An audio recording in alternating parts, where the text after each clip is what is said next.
আমরা চাইলে জীবনের প্রতিটা মুহূর্তকে আনন্দময় করে তুলতে পারি, এরূপ কথা বলা যাবে কি?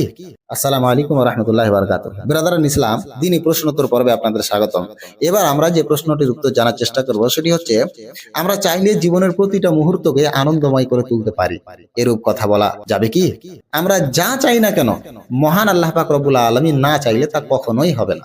মহান আল্লাহ পাক বলেন, ওয়া মা তাশাউনা ইল্লা আন ইয়াশা আল্লাহু রাব্বুল আলামিন, অর্থাৎ আর তোমরা ইচ্ছা করতে পারো না যদি না সৃষ্টিকুলের রব আল্লাহ পাক রব্বুল আলামিন ইচ্ছা করেন। সূরা তাকবীর আয়াত নম্বর 29। অর্থাৎ আল্লাহ পাক রব্বুল আলামিনের ইচ্ছা ছাড়া কোনো কিছুই ঘটিত হয় না।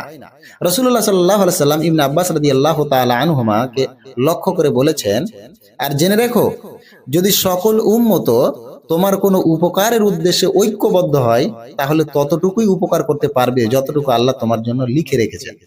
অপরদিকে যদি সকল উম্মত তোমার কোনো ক্ষতি করার উদ্দেশ্যে ঐক্যবদ্ধ হয়, তাহলে ততটুকুই ক্ষতি করতে পারবে যতটুকু আল্লাহ তোমার জন্য লিখে রেখেছেন, কারণ কলম তুলে নেওয়া হয়েছে এবং লিখিত কাগজ সমূহ শুকিয়ে গেছে। তিরমিজি হাদিস নম্বর 2516। অর্থাৎ তোমার ভাগ্যে যেটুকু লেখা রয়েছে তার থেকে কম বেশি পৃথিবীর মানুষ একত্র হয়েও পৌঁছাতে পারবে না। সুতরাং এক্ষেত্রে আমাদের মনে রাখতে হবে যে আমরা চাইলেই জীবনের প্রতিটা মুহূর্তকে আনন্দময় করে তুলতে পারি, এভাবে বলা ঠিক নয়। কারণ মানুষের ইচ্ছা ও সামর্থ্য আল্লাহর ইচ্ছার অধীন। আল্লাহ না চাইলে মানুষ কোনো কিছুই বাস্তবায়ন করতে পারে না।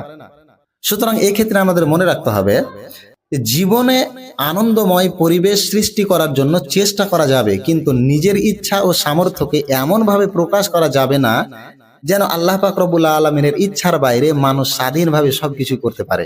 বরং বলতে হবে, আমরা চেষ্টা করতে পারি, তবে আল্লাহ পাক না চাইলে কিছুই সম্ভব নয়। আল্লাহ পাকের কাছে দোয়া করি, আল্লাহ আমাদের সঠিক পন্থা মেনে চলা তৌফিক দান করুন। আমিন। আসসালামু আলাইকুম ওয়া রাহমাতুল্লাহি ওয়া বারাকাতুহু।